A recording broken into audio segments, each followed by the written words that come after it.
दोस्तों, Brajesh Chandra learning channel में आपका स्वागत है। दोस्तों, मध्यकालीन भारतीय इतिहास पर मैं अपनी अगली प्रस्तुति के साथ आपके समक्ष उपस्थित हूँ। प्रस्तुत वीडियो में हम लोग मोहम्मद बिन तुगलक की योजनाओं और उनकी असफलता के कारणों को देखेंगे। दोस्तों, सिविल सर्विसेज की प्रारंभिक एवं मुख्य दोनों ही परीक्षाओं के दृष्टिकोण से यह टॉपिक काफ़ी महत्वपूर्ण है और इससे संबंधित प्रश्न अक्सर परीक्षाओं में पूछे जाते हैं। तो आइए इसे देखते हैं। सबसे पहले हम लोग मोहम्मद बिन तुगलक से संबंधित कुछ प्रमुख तथ्यों पर एक नज़र डालते हैं। तो जैसा कि आप सबों को पता है कि तुगलक वंश का संस्थापक गयासुद्दीन तुगलक था। इस वंश का शासनकाल 1320 ईस्वी से 1413 ईस्वी के मध्य था।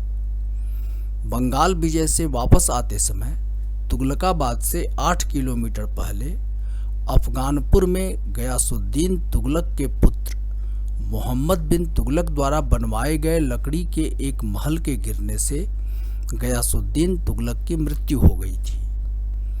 ऐसा कहा जाता है कि मोहम्मद बिन तुगलक ने जानबूझकर के भवन का निर्माण इस प्रकार से करवाया था कि जैसे ही गयासुद्दीन तुगलक उसमें प्रवेश किया वह भवन गिर गया और गयासुद्दीन तुगलक की दब करके इसमें मौत हो गई। बहरहाल मोहम्मद बिन तुगलक का नाम जो था वह जूना खान और उलूग खान भी मिलता है। गयासुद्दीन तुगलक की मृत्यु के बाद इसका पुत्र मोहम्मद बिन तुगलक वंश का दूसरा सुल्तान बना। यह 1325 ईस्वी में सुल्तान बना और 1351 ईस्वी तक इसने शासन किया। मध्यकालीन सुल्तानों में मोहम्मद बिन तुगलक को सबसे विद्वान एवं योग्य सुल्तान माना जाता है। हालांकि बरनी, सरहिंदी, बदायूनी, इब्न बतूता, फरिश्ता आदि विद्वानों द्वारा प्रस्तुत किए गए तथ्यों के अनुसार यह एक सनकी, रक्त पिपासु, स्वप्नशील सुल्तान था। दोस्तों, मोहम्मद बिन तुगलक ने राजनीतिक एवं प्रशासनिक क्षेत्र में कई नवीन योजनाओं को लागू किया जो मौलिक रूप में काफ़ी महत्वपूर्ण थी। जियाउद्दीन बरनी ने तारीख़ फिरोजशाही में सुल्तान की 5 योजनाओं का वर्णन किया है।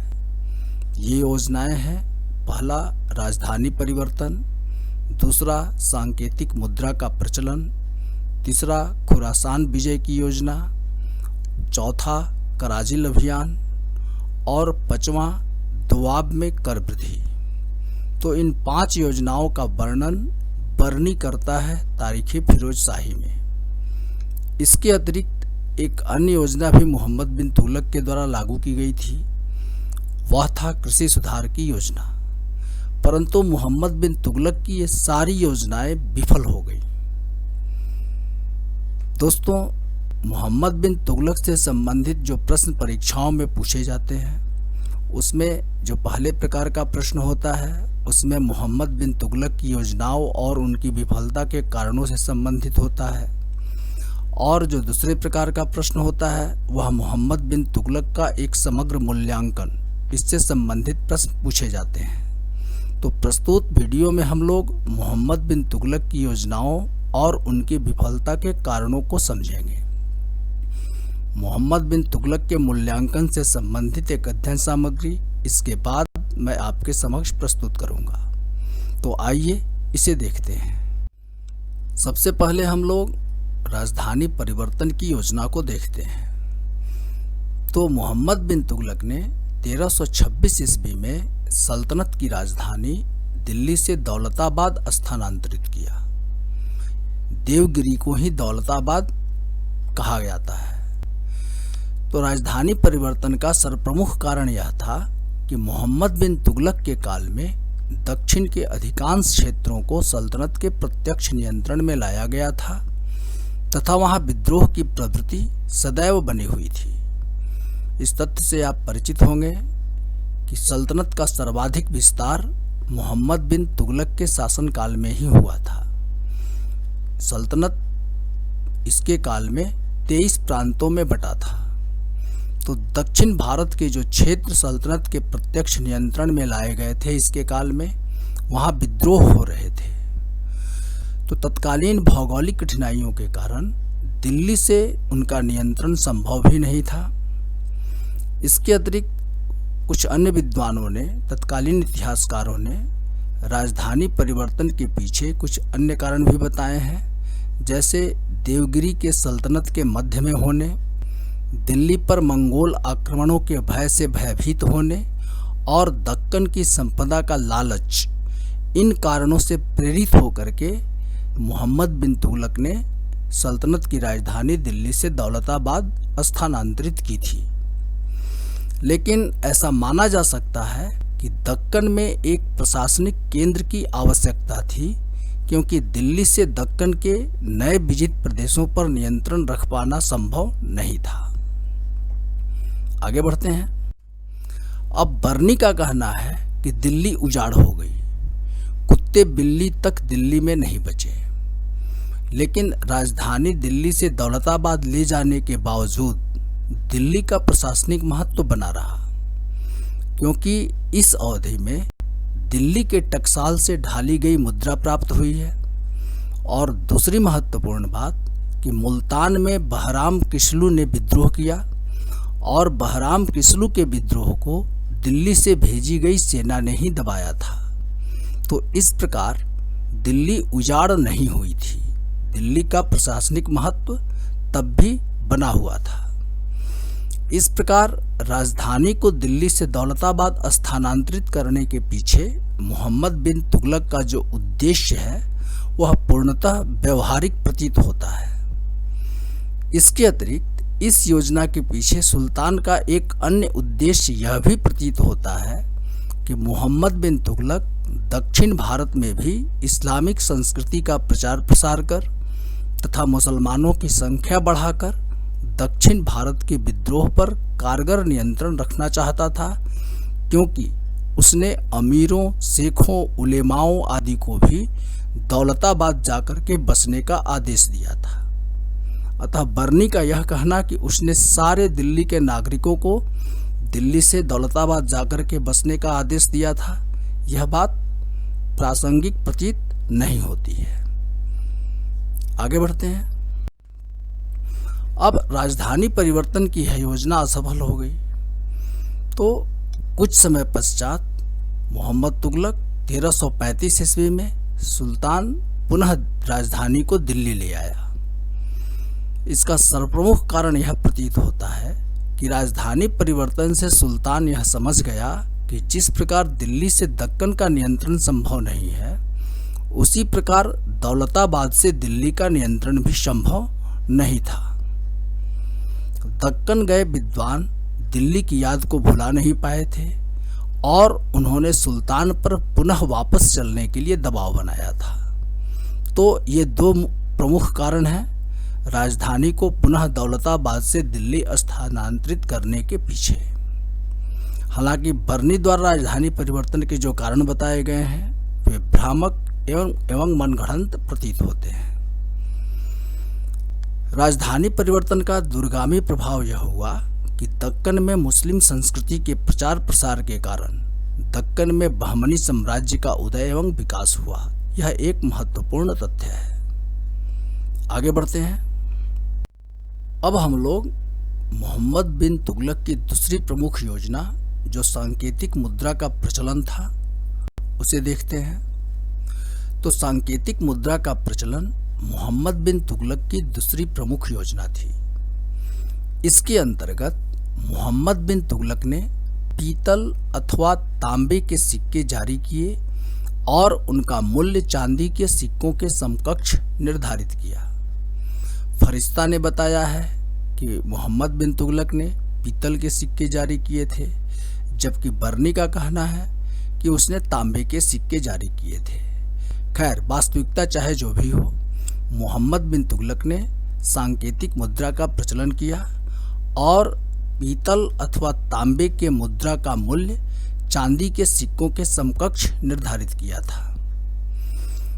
बर्नी इसका उद्देश्य यह बताता है कि सुल्तान खुरासान विजय के लिए एक विस्तृत सेना का गठन करना चाहता था, जिसके लिए चांदी के संग्रह की आवश्यकता थी। लेकिन अध्ययनों से यह स्पष्ट होता है कि तत्कालीन समय में विश्व में चांदी की कमी हो गई थी। बंगाल के खानों से भी चांदी नहीं निकाली जा रही थी और विदेशों से भी चांदी भारत नहीं आ रही थी। दूसरी महत्वपूर्ण बात कि चीन में सांकेतिक मुद्रा का प्रयोग सफल हो चुका था और ईरान में भी इसे लागू किया गया था। अतः चांदी के भंडार की सुरक्षा हेतु सुल्तान ने यह योजना क्रियान्वित की थी। आगे बढ़ें।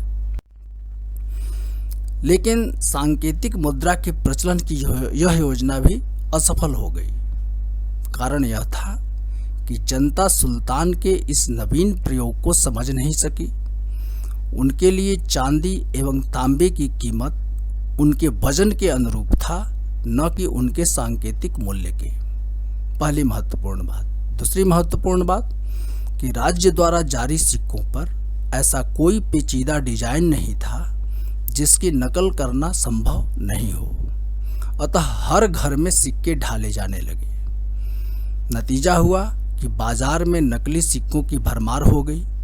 नकली सिक्कों के प्रचलन पर रोक लगाने हेतु राज्य की तरफ से कोई प्रयास नहीं किए गए। बाद में व्यापारियों ने भी इन सिक्कों को लेने से इनकार कर दिया। अतः राज्य की अर्थव्यवस्था जो थी वह ठप होने लगी। अंततः सुल्तान ने इस योजना को त्याग दिया और तांबे के सिक्कों को चांदी के भंडार से बदल दिए। परिणाम यह हुआ कि राज्य को उस पर दबाव बढ़ा, क्योंकि बाजार में नकली सिक्के काफी अधिक मात्रा में थे। आगे बढ़ते हैं। इस प्रकार जनता के असहयोग एवं सुल्तान की अदूरदर्शिता के कारण सांकेतिक मुद्रा के प्रचलन की योजना असफल हो गई। अब हम लोग मोहम्मद बिन तुगलक की तीसरी प्रमुख योजना, जो खुरासान विजय की योजना थी, उसे देखते हैं।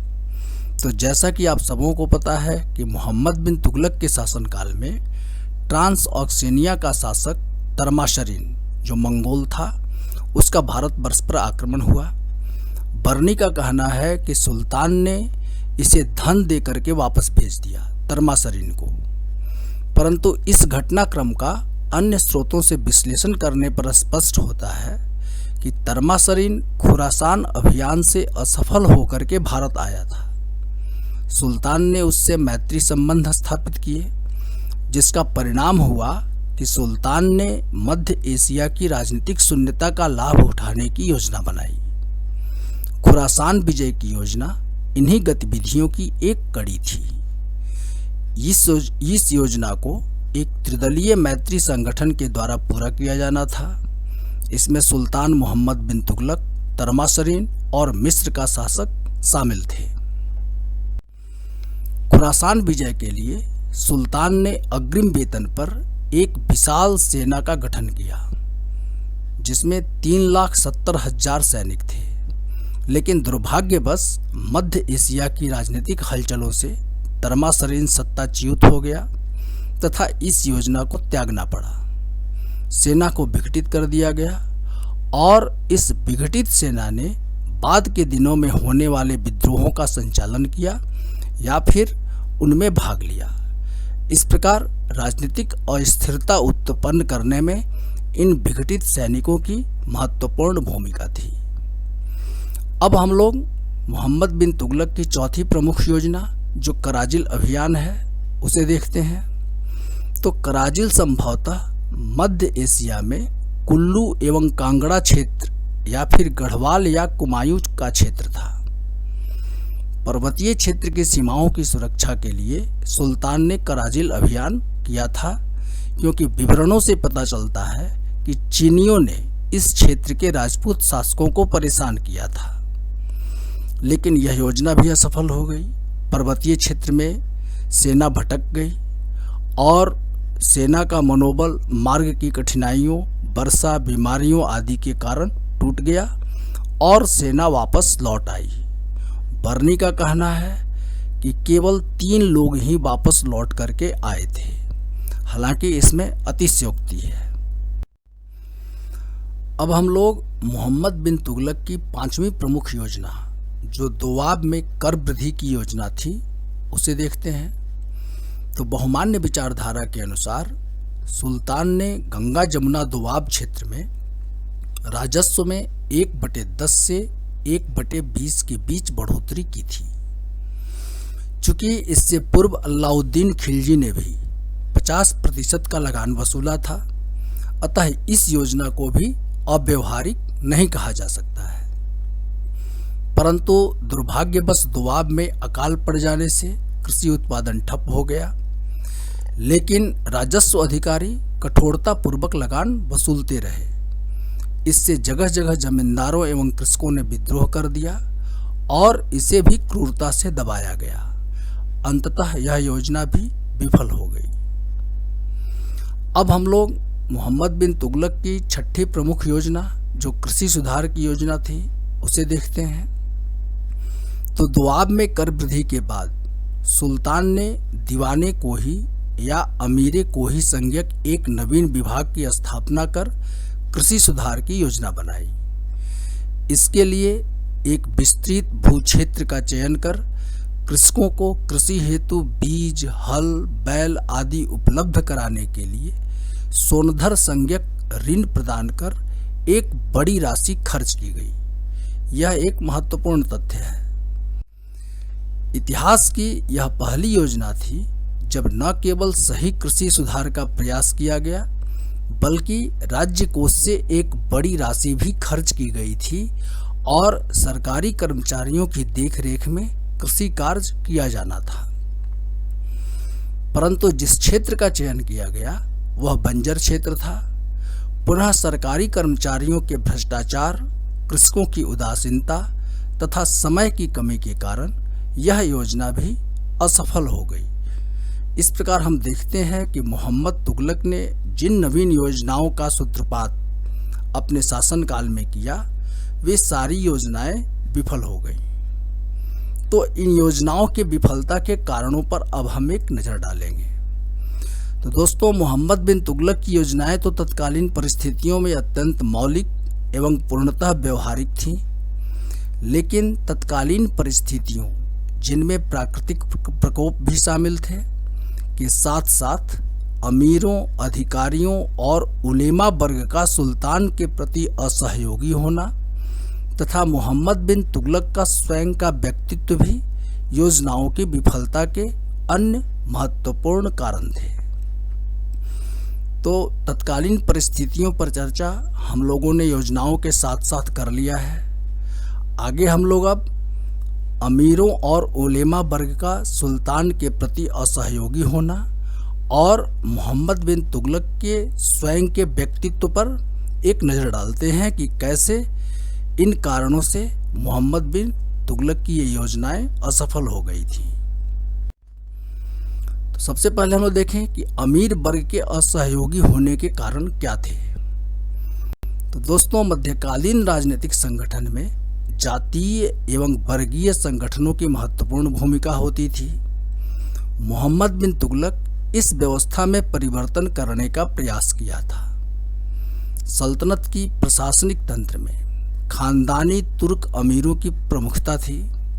सुल्तान ने कुलीनता निरपेक्ष नीति अपनाई तथा प्रशासनिक तंत्र में भारतीय मुसलमानों, मंगोलों, निम्न जाति के योग्य व्यक्तियों, हिंदुओं आदि को शामिल किया। परंतु दुर्भाग्यवश पुराने एवं नवीन अमीर वर्गों के बीच परस्पर सहयोग के जगह पर वैमनस्य पनप गया और वे सर्वोच्चता की महत्वाकांक्षा के साथ आपस में संघर्षरत हो गए। पुराना खानदानी तुर्क अमीर वर्ग सुल्तान का विरोधी भी हो गया। इस वर्ग ने योजनाओं की विफलता में मुख्य भूमिका निभाई। नवीन अमीर वर्ग अनुभवहीन होने के कारण परिस्थितियों को संभाल पाने में असफल रहा, हालांकि उनकी योग्यता असंदिग्ध थी। तो इस प्रकार जो खानदानी अमीर वर्ग थे उन्होंने सुल्तान के साथ असहयोग किया। आगे बढ़ते हैं। अब उलेमा वर्ग के असहयोगी होने का कारण क्या था, इसे देखें। तो सुल्तान इस्लामी नियमों में व्यक्तिगत दिलचस्पी रखता था और उलेमाओं की त्रुटि के प्रति काफी सजग था। सुल्तान का मानना था कि उलेमा वर्ग ने अपने स्वार्थ के कारण इस्लाम की गलत व्याख्या प्रस्तुत की है, अतः वह इनके विरुद्ध हो गया। सुल्तान ने न्याय व्यवस्था पर उनके एकाधिकार को चुनौती दी तथा उन्हें सैनिक, अर्धसैनिक एवं असैनिक पदों पर कार्य करने के लिए बाध्य किया उलेमाओं को मोहम्मद बिन तुगलक ने। दूसरी तरफ सुल्तान ने धर्म सहिष्णु नीति का अवलंबन किया और जैन आचार्य जिन प्रभासूरी का सम्मान किया। हिंदुओं के पर्वों के प्रति उसका लगाव था और वह उसमें भाग लेता था, अतः उलेमा वर्ग में असंतोष व्याप्त हो गया और वे सुल्तान को काफिर कहने लगे। इस प्रकार उलेमा वर्ग के द्वारा सुल्तान के विरुद्ध कई विद्रोहों को भड़काने के प्रमाण भी प्राप्त होते हैं। तो उलेमा वर्ग का सहयोग भी सुल्तान को प्राप्त नहीं हुआ। उलेमाओं ने सुल्तान के विरुद्ध अनेक विद्रोहों को भड़काया। आगे बढ़ें। अब मोहम्मद बिन तुगलक इन योजनाओं की असफलता के लिए किस प्रकार उत्तरदायी था, इसे देखते हैं। तो मोहम्मद बिन तुगलक का व्यक्तित्व भी उसकी योजनाओं की विफलता के लिए आंशिक तौर पर उत्तरदायी था। वैसे तो उसकी सारी योजनाएं मौलिक और स्वस्थ मस्तिष्क की उपज थी, परंतु उसमें धैर्य की कमी थी। परिणामों की प्रतीक्षा उसके लिए असंभव बात थी। वह समय पूर्व ही परिणामों की अपेक्षा करता था और परिणाम नहीं मिलने पर उसे विफल मानते हुए त्याग देता था। सुल्तान पागल नहीं था, बल्कि कट्टरपंथियों ने उसे साजिश के तहत पागल करार दे दिया है। तो दोस्तों, इस वीडियो में बस इतना ही। मेरी अगली प्रस्तुति मोहम्मद बिन तुगलक के एक समग्र मूल्यांकन पर आधारित है। दोस्तों, यदि मेरी यह प्रस्तुति आपको उपयोगी लगी है तो कृपया मेरे इस वीडियो को लाइक करें और यदि अभी तक आपने मेरे इस चैनल को सब्सक्राइब नहीं किया है तो इसे सब्सक्राइब अवश्य करें। धन्यवाद।